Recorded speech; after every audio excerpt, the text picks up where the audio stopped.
Dios les bendiga. Esta mañana les saludo a todos en el nombre del Señor Jesús. Y bueno, aprovechemos la oportunidad para desearle un feliz día a todas las hermanas que son madres de la congregación en Tasco. Hoy por ser el día comercial, no tanto por ser el día idolátrico, sino por ser el día comercial y bueno, a pesar de que el Día de las Mamás es todos los días, entonces feliz día para todas las hermanas que son madres. Me alegra mucho saludarlos esta mañana, hermanos, me alegra mucho estar con ustedes esta mañana. Y bueno, ya hemos orado por el sermón, aún ya hemos orado porque el Señor trate con nosotros. Les invito para que abran sus Biblias. En la segunda carta que escribe el apóstol Pablo a los Corintios, el capítulo 6, el versículo 14, vamos a leer la palabra del Señor. Segunda carta a los Corintios, capítulo 6, verso 14. Dice, no os unáis en yugo desigual con los incrédulos, porque ¿qué compañerismo tiene la justicia con la injusticia? ¿Y qué comunión la luz con las tinieblas? ¿Y qué concordia Cristo con Belial? ¿O qué parte el creyente con el incrédulo? ¿Y qué acuerdo hay entre el templo de Dios y los ídolos? Porque vosotros sois el templo del Dios viviente. Como Dios dijo, habitaré y andaré entre ellos, y seré su Dios, y ellos serán mi pueblo. He querido colocarle bastante acento a este versículo 16, sobre todo cuando hace referencia en el Antiguo Testamento a la palabra del Señor que dice, habitaré y andaré entre ellos, y seré su Dios, y ellos serán mi pueblo. La razón por la que Pablo cita el versículo es porque está haciendo una referencia, está haciendo una disertación acerca de la comunión que a veces existe entre el creyente y los incrédulos. Entonces, el apóstol recomienda, no os unáis en yugo desigual. Y la razón dice, ¿qué acuerdo hay entre el templo de Dios y los ídolos? Porque vosotros sois el templo del Dios viviente. Nosotros somos el templo del Dios viviente. Y entonces cita el Antiguo Testamento y dice, Dios dijo, habitaré y andaré entre ellos. Quiero comparar este versículo con el versículo del Salmo 91. Usted lo sabe muy bien. Pero repasémoslo, dice, el que habita al abrigo del Altísimo morará bajo la sombra del Omnipotente. Diré yo a Jehová, esperanza mía y castillo mío, mi Dios, en quien confiaré. Él te librará del lazo del cazador, de la peste destructora. Bueno, este salmo usted lo ha escuchado, usted lo ha recitado, muchas personas lo tienen como amuleto, lo colocan en sus casas, dejan la Biblia abierta en el Salmo 91, creyendo que por dejar la Biblia abierta en el Salmo 91, entonces ya van a tener una protección. Pero el Señor no solamente quería dar abrigo al pueblo, el Señor no solamente quería dar abrigo a la nación, el Señor no solamente quiere dar abrigo a su ungido. Abrigo es un sinónimo de protección y de amparo. Estaba yo entonces meditando de que el que habita al abrigo del Altísimo morará bajo la sombra del Omnipotente. Es decir, el que está bajo el amparo y la protección de Dios estará bajo la sombra de Él, al cuidado de Él. Pero tantas veces hemos nosotros querido definir la grandeza de Dios. Y entonces nosotros encontramos que Dios es inmensamente grande. Los cielos de los cielos no lo pueden contener, la tierra es el estrado de sus pies. ¿Quién entonces pudiera estar por fuera del abrigo del Altísimo? Nosotros somos su creación. Y Él todo el tiempo ha cuidado de su creación. Pensar que nosotros que hemos conocido la verdad del Evangelio, pensar nosotros que hemos aprendido a adorar a Dios, que no estamos bajo la sombra del Altísimo, pues, o que no estaríamos al abrigo del Altísimo, pues sería una necedad. Si todas sus criaturas están bajo el cuidado de Dios, porque es Dios quien les da el sustento. El Señor mismo lo dijo: considerad los pájaros, considerad los lirios, que no trabajan ni hilan, pero ni aun Salomón se vistió como uno de ellos. Entonces, el Señor les da la comida a su tiempo. El Señor todo el tiempo ha tenido cuidado de su creación. Pudiéramos decir que mientras el hombre no rehúse el cuidado y la protección de Dios, estamos bajo su cuidado y su protección. El asunto es que hay personas que son tan necias, que todavía viendo la grandeza de Dios, la protección de Dios, todavía viendo la majestuosidad de Dios y la benevolencia de Dios para con el hombre, todavía se niegan a aceptar o a estar bajo la protección de Dios. ¿Cómo se niegan? Procuran hacer lo imposible por desagradarlo, procuran hacer hasta lo imposible, hasta la saciedad, por cometer pecado. En un acto de rebeldía procuran alejarse o rechazar o menospreciar la protección de Dios.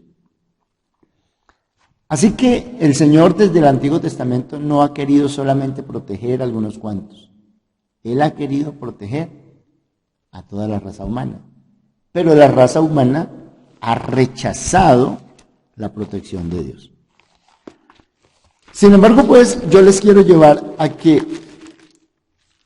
veamos la diferencia de lo que es que nosotros habitemos al abrigo del Altísimo o que el Señor habite en nuestro corazón.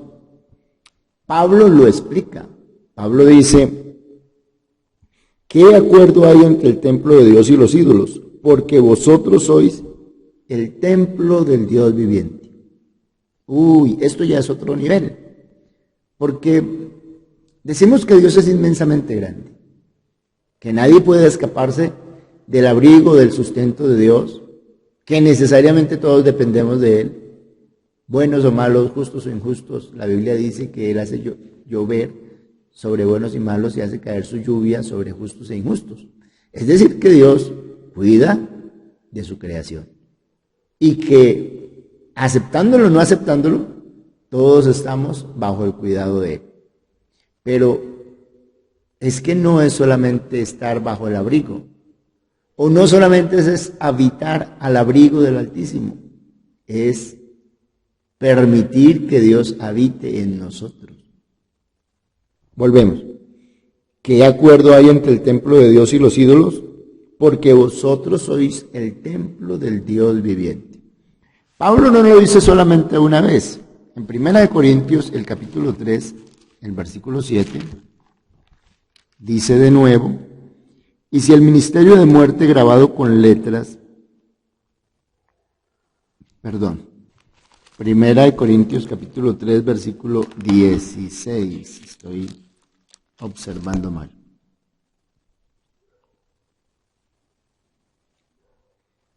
¿No sabéis que sois templo de Dios y que el Espíritu de Dios mora en vosotros? Si alguno destruyera el templo de Dios, Dios le destruirá a él, porque el templo de Dios, el cual sois vosotros, santo es.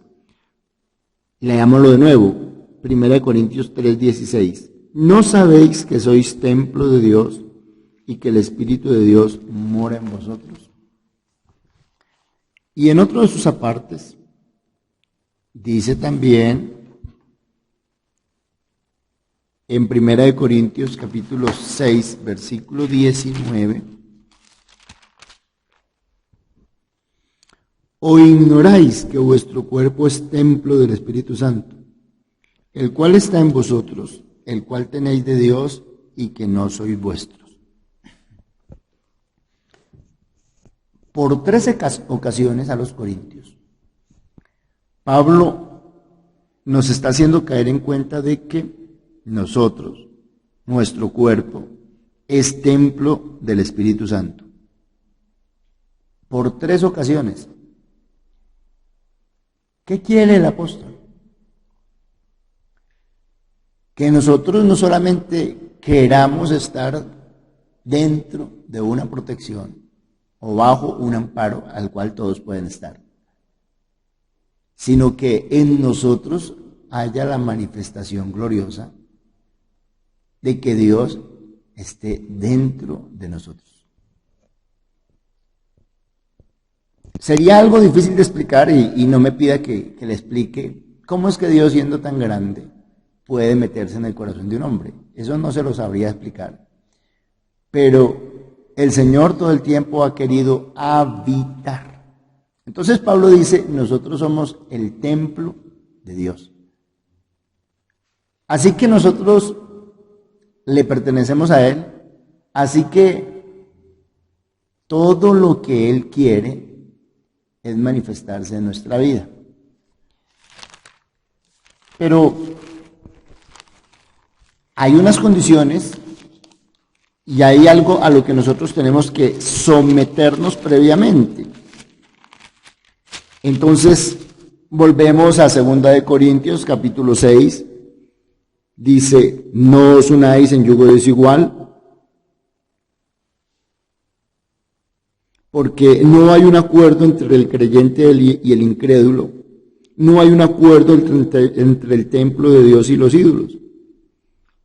Entonces el versículo 17 luego dice, citando otra vez, haciendo referencia al Antiguo Testamento, salid de en medio de ellos y apartados desde el Señor, y no toquéis lo inmundo, y yo os recibiré, y seré para vosotros por Padre, y vosotros me seréis hijos e hijas, dice el Señor Todopoderoso.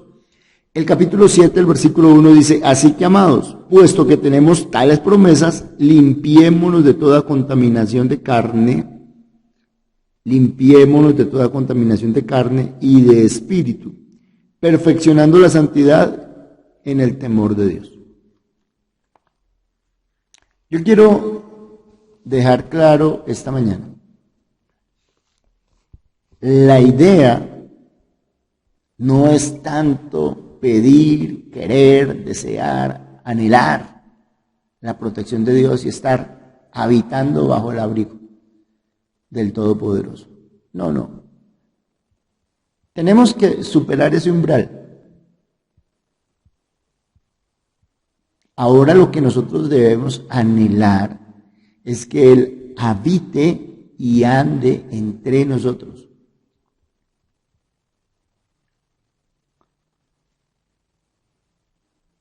Se requiere tener entonces una experiencia más fantástica, ideal. Se requiere entonces tener un objetivo muy claro, un deseo muy ardiente.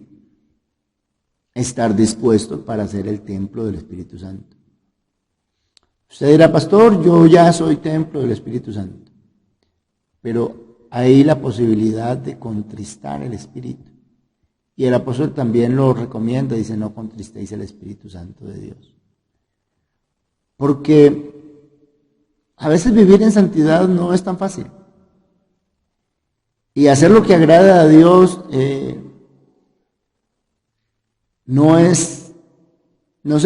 a veces no se vuelve cotidiano en nosotros. Nosotros hacemos muchas cosas por costumbre y por cotidianidad. Pero agradar a Dios en todo momento no lo hacemos. No sé por qué eso no se puede convertir en nosotros en una cotidianidad. No sé por qué nosotros somos tan susceptibles de querer ofender y desagradar a Dios. Y yo lo entiendo claramente, que tanto usted como yo sabemos, conocemos y entendemos que al Señor le gusta que nosotros vivamos en santidad, que nosotros hagamos lo que a Él le gusta, que le agrademos, que vivamos por Él y para Él. Pero no lo hemos podido convertir en cotidiano. Y lo ideal es que para nosotros sea una cotidianidad, una costumbre, un hábito. Cuando dice el Señor, habitaré y andaré entre ellos y seré su Dios y ellos serán mi pueblo, habla de una permanencia continua. Al haber una permanencia continua, hay una costumbre, un hábito, una cotidianidad. Pero nosotros no hemos logrado superar el umbral. Hemos alcanzado el primer escalón. ¿Cuál? Reconocer que Dios es grande, reconocer que queremos estar bajo su abrigo, reconocer que queremos habitar bajo su sombra.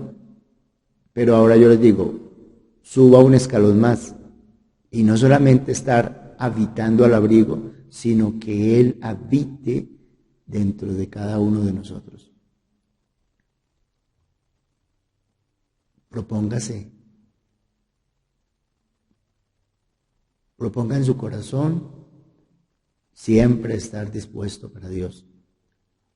Proponga en su corazón siempre agradar a Dios. Proponga en su corazón el que el Señor siempre esté dentro de usted.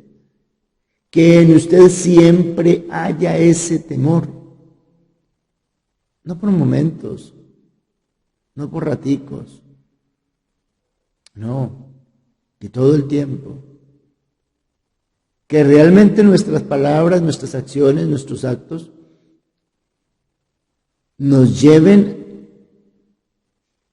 a pensar, a ser cuidadosos, a ser prudentes y a manejar las cosas con mucha cautela, procurando agradar a Dios. Una y otra vez les he dicho que por nuestras propias fuerzas no vamos a conseguir nada, pero es el querer, es la disposición, es el permitirle al Señor que Él viva en nosotros y nos moldee conforme Él quiere. Y que Él que comenzó la bonita obra en nosotros, a su debido tiempo la termine. Pudiéramos esta mañana estar dando un tema de escatología, o pudiéramos estar hablando de los eventos presentes, de las consecuencias de lo próximo a suceder. Pero hermanos, es más importante que nosotros nos habituemos a la presencia de Dios y deseemos la presencia de Dios y anhelemos estar en Él, con Él y Él en nosotros. Vivir exclusivamente para Él, agradarle a Él, tener un vínculo, una relación estrecha, porque ya le digo, cualquiera puede venir y decir que depende de Dios y que está a la misericordia de Dios y que bueno, pero nosotros necesitamos subir un escalón más, no solamente estar bajo el cuidado y la protección de Dios, sino permitir que Dios esté dentro de nosotros y que nosotros seamos su templo, su morada. Mis hermanos, les invito en el nombre del Señor Jesús para que en usted haya el sentir, un sentir permanente de querer agradar a Dios, de querer, de desear, de anhelar que Dios viva dentro de usted. Que sea usted el templo, que sea usted la iglesia del Señor, donde Dios habita. Les dejo hasta aquí, mis hermanos, que el Señor les bendiga, les guarde y les ayude ricamente. Dios les bendiga.